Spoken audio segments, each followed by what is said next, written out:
ណាបងសង្កេតមើលឃើញថាជំងឺ anxiety depression ក៏ដូចជាជំងឺបាក់ទឹកចិត្តកំពុងតែមានការរីកចម្រើនកើនឡើងមែនទែនរួមទាំងខ្ញុំពីមុនក៏ជាបុគ្គលមួយធ្លាប់ឆ្លងកាត់ដែរហើយខ្ញុំគិតថាមនុស្សភាគច្រើនគិតថាបញ្ហា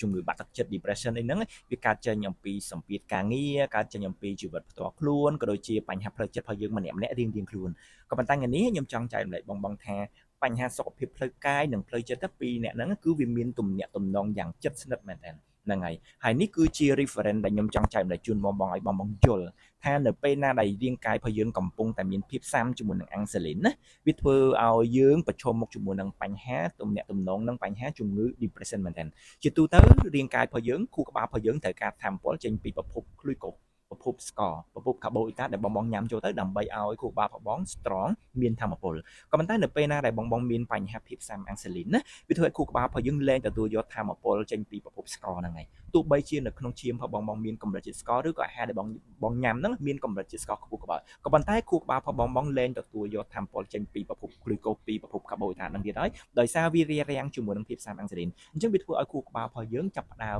ស្រែកឃ្លានថាមពលខ្វះថាមពលអញ្ចឹងវាងាយក្នុងការឲ្យយើងប្រឈមជាមួយនឹងបញ្ហាមួម៉ៅខឹងក្រោធក៏ដូចជាងាយធ្លាក់ចូលនៅក្នុងអវិបត្តិមួយ anxiety depression ទាំងអស់ហ្នឹងណាហ្នឹងហើយទីទៀតខ្ញុំនឹងដាក់ឯកសារយោងទៅលើការសិក្សាស្រាវជ្រាវតាក់ទងជាមួយនឹងថានៅពេលដែលយើងមានភាពស៊ាំអាំងសាលីនណាវាមានទំនាក់ទំនងជាមួយនឹងជំងឺទឹកនោមផ្អែមនិងបញ្ហាជំងឺបាក់ទឹកចិត្តមែនទែនអញ្ចឹងចង់ឲ្យបងយកចិត្តទុកដាក់បញ្ហាទាំងអស់ហ្នឹងពេលដែលបងកំពុងតែជាបុគ្គលមួយរងទុកជាមួយនឹងបញ្ហាហ្នឹងគួរ check មើលចានអាហាររបស់បងក៏ដូចជារបបអាហាររបស់បងហើយគួរតែ check មើលជាមួយនឹងភាពស៊ាំជាមួយនឹងអាំងសាលីនបើសិនបើយើងមានជាមួយនឹង insulin resistance តើយើងគួរតែ reverse រៀបចំចានអាហារ change lifestyle របស់យើងបែបម៉េចដើម្បីឲ្យបញ្ហា insulin របស់យើងវា strong ត្រឡប់មកវិញអូខេជាងវីដេអូហ្នឹងខ្ញុំចង់ចែកម្លែកជូនបងតែប៉ុណ្្នឹងខ្ញុំគិតថាវាជាចំណែកមួយឬគល់មែនតើដែលបងទៅសិក្សាវាបន្ថែម